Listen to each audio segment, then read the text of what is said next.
আসসালামু আলাইকুম। কেমন আছো সবাই? আলহামদুলিল্লাহ আমিও ভালো আছি। আজ একটি দেশীয় খাবার তোমাদের সাথে শেয়ার করব। তা হচ্ছে দেশি মাগুর মাছ ভুনা। এই মাছটি স্বাস্থ্যের জন্য খুবই উপকারী এবং সবারই খুব পছন্দের একটি মাছ।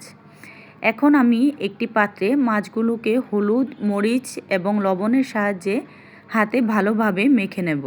আশা করছি যারা রান্নাবান্নার ক্ষেত্রে একেবারে নতুন তারা এই রেসিপিটা ফলো করে অনেক বেশি উপকৃত হবেন। এখন চুলাতে আমি একটি প্যান বসিয়ে দেব। প্যানটা গরম হয়ে আসার পর এখন আমি দিয়ে দেব রান্নার তেল। রান্নার তেলটা গরম হয়ে আসার পর এক এক করে আমি সবগুলো মাছ দিয়ে দেব। আমি মাছগুলো হালকা ভেজে নেব। মাছের এক পিঠ ভাজা হয়ে গেলে আমি মাছটিকে উল্টিয়ে দেব। উল্টিয়ে অপর পিঠটি আবার একটু ভেজে নেব। আমার খুব পছন্দের একটি মাছ হচ্ছে এই মাগুর মাছ।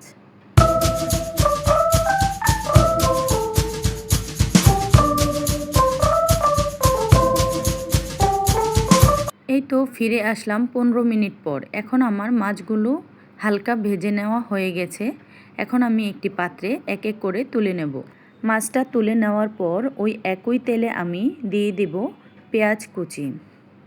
যেহেতু আমি মাছটা ভুনা করব সেজন্য আমি পেঁয়াজের পরিমাণটা একটু বেশিই দেব। এখন পেঁয়াজটার সাথে আমি অ্যাড করে দেব কাঁচামরিচ।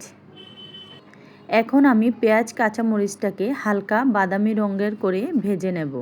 দেখো পেঁয়াজটা আমার হালকা ব্রাউন কালার হয়ে আসছে। এখন আমি অ্যাড করে দেব রসুন বাটা, পেঁয়াজ বাটা, সামান্য একটু আদা বাটা অ্যাড করে দেব। এখন আমি সবগুলো উপকরণ আবার একটু ভালোভাবে নেড়েচেড়ে দেব। এখন অ্যাড করে দেব 1 চামচ পরিমাণ লবণ। তারপর দিয়ে দেব মরিচ গুঁড়া 1 চামচ পরিমাণ। তারপর দিব হলুদ গুঁড়া।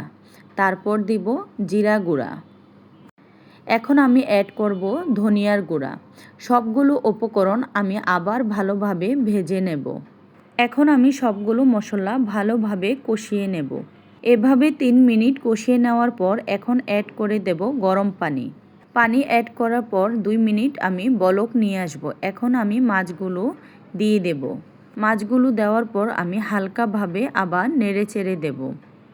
মুহূর্তে আমি কিছুক্ষণ পর পরে ভালোভাবে নেড়েচেড়ে কষিয়ে নেব। এখন একটি ঢাকনার সাহায্যে ঢেকে দেব। আবার ঢাকনা তুলে আমি 2-4 মিনিট পর পর একটু ভালোভাবে নেড়েচেড়ে দেব। তো দেখুন আমার মাছটা ভালোভাবে কষানো হয়ে গেছে। যেহেতু আমি ভুনা করব তো আমি বেশি ঝোল টানাবো না। এই মুহূর্তে আমি অ্যাড করে দেব ধনিয়া পাতা কুচি। এই মুহূর্তে আপনারা লবণটা চেক করে নেবেন। এই মাছ ভুনাতে অবশ্যই ধনিয়া পাতা কুচি দিবেন, এতে করে স্বাদ দ্বিগুণ বেড়ে যাবে। এই তো আমার রান্নাটা হয়ে গেল। ভালো থাকবেন সবাই। আল্লাহ হাফেজ।